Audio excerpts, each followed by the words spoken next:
Earlier today, I had a very lovely session with a friend in awareness who had a powerful insight about the difference between being present and being presence. And I thought that would be a really good point for all of us to look at. Many seminars and classes are offered on the theme of being present or being in the present moment, or it's something that many talk about, and very clearly it is great progress when we are no longer dwelling with our minds in the past, arguing with things we did or said that we think we should have done differently, or dwelling in the future, imagining scenarios of things that may never happen. So having our mind and our story in the present moment is clearly great progress and an important point.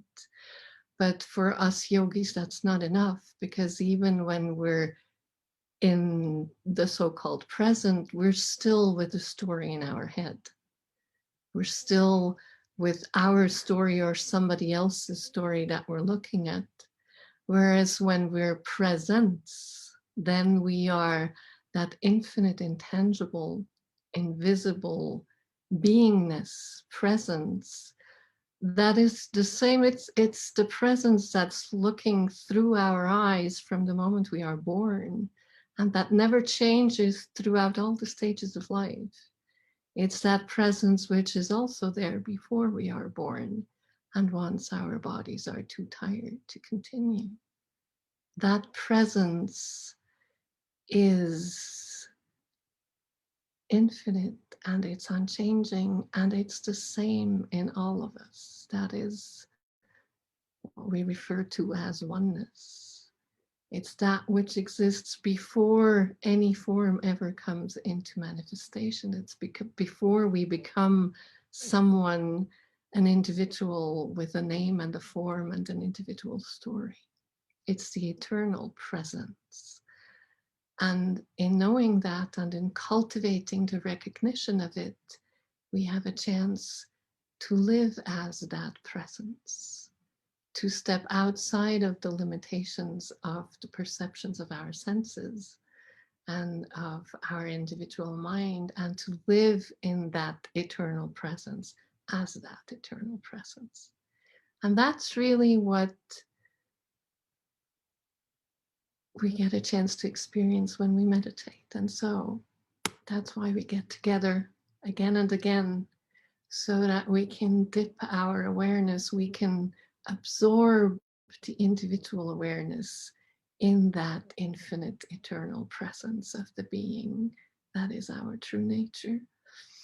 And one of the ways that we do that is through is with the chanting of our mantra, which is a vibrational description, for lack of a better word, of that presence.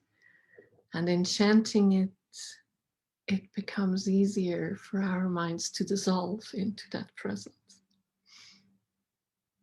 Amaram ham, Madhuram ham, Amaram ham, Madhuram ham, Amaram ham, Madhuram ham, Amaram ham, Madhuram ham, Amaram ham, Madhuram ham, Amaram ham, Madhuram ham, Amaram ham, Madhuram ham, Amaram ham, Madhuram ham, Amaram ham, Madhuram ham, Amaram ham, Madhuram ham, Amaram ham,